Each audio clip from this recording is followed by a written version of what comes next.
Hello अस्सलाम वालेकुम। जैसे कि मेरी ज़िंदगी है तू एयरवाई डिजिटल पर पेश किया जाता है और उसका 13 एपिसोड का प्रोमो जो है वो लॉन्च हो चुका है। जैसे कि फलक की शादी इश्तियाक के साथ हो जाती है और बखैर व खूबी सब कुछ निमट जाता है। यहाँ पर उसकी बहन आयरा को जो है वो इश्तियाक का कज़न खावर जो है वो पसंद कर लेता है और वो जो है फ़ौरन ही जो है अपनी माँ को जाकर कहता है और उसकी माँ जो है शादी वाली रात ही जो है वो आयरा की वालदा से जो है वो आयरा का रिश्ता मांगना चाहती है, जबकि वो सोचने के लिए वक्त मांगती है और कहती है मैं अपने हस्बैंड से बात करके आपको बताऊंगी। हो जाती है और वो रुखसत होकर जो है अपने ससुराल आ जाती है। उसकी सास बहुत खुश होती है जबकि आयरा बहुत उदास होती है अपनी बहन की रुखसती के बाद। इश्तियाक भाई ने जो है वो कामयार को भी इनवाइट किया होता है, लेकिन कामयार जो है वो वहाँ पर नहीं आता बल्कि अपने मैनेजर के साथ बहुत सारे तोहफे तहाइफ और गिफ्ट जो है वो भिजवा देता है। आयरा बहुत ज़्यादा मिस करती है। उसकी बहन जो है वो इस चीज़ को नोट लेती है और वो कहती है कि तुम्हें कामयार के बात ना करने पर अफसोस हो रहा है या जो है वो तुम्हें इग्नोर कर रहा है इसलिए तुम्हें अफसोस हो रहा है। वो अपनी यूनिवर्सिटी दोबारा से ज्वाइन कर लेती है। जब वो इम्तिहान देने जाती है तो उसे कामयार जो है वो ख्यालों में बार बार दिखाई देता है, जिसकी वजह से उसका पेपर अधूरा रह जाता है और वो अपने वालिद को आकर कहती है कि मैं तो अब फेल ही हो जाऊंगी।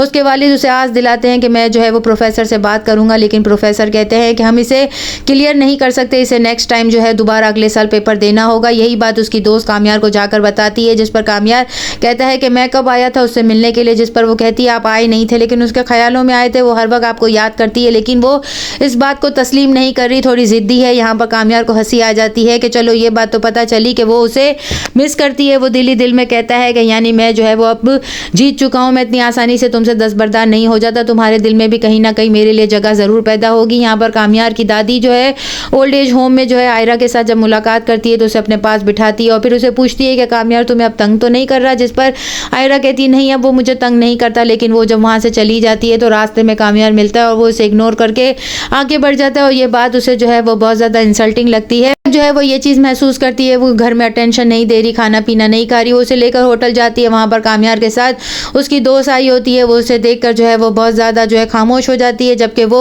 उसका हाथ पकड़कर कामयार को ले जाती है। कामयार जो है वो खामोशी से देखता रहता है। यहाँ पर फलक जो अपनी बहन को चिल करने की कोशिश करती है। आयरा का रिश्ता जो है जब खावर के लिए आता है तो उसके वालिद अपनी बेगम को कहते हैं सब कुछ ठीक लग रहा है, लेकिन मुझे अपनी बेटी का मिजाज और रवैया जो है वो लग रहा है कि वो उसे पसंद नहीं करती है, इसलिए मैं सोच समझ कर और उससे मशवरा करके जवाब दूंगा। कि वालदा अपनी बेटी का रिश्ता तय करना चाहती है तो वो कहती है वो सब कुछ उसने अपने शौहर से जायदाद समेट कर किया है। यहाँ पर आयरा खावर से मुलाकात करने के बाद कहेगी अगर मैं आपकी इंसल्ट करूँ, आपको थप्पड़ मारूँ, सबके सामने बेइज्जत करूँ तो आपका रवैया मेरे लिए क्या होगा, क्या आप फिर भी मुझे कबूल कर लेंगे। यहाँ पर जो है कामयार उसके वालिद के पास आकर अभी भी बेइज्जती करेगा, जिस पर उसके वालिद कहेंगे कि अब तो मैं अपनी बेटी की शादी खावर से ही करवाऊंगा, जिस पर जो है आयरा खामोश हो जाएगी। यहाँ पर जो है एपिसोड में और क्या दिखाया जाने वाला है, चैनल के साथ बने रहें, लाइक करें, शेयर करें और सब्सक्राइब करें।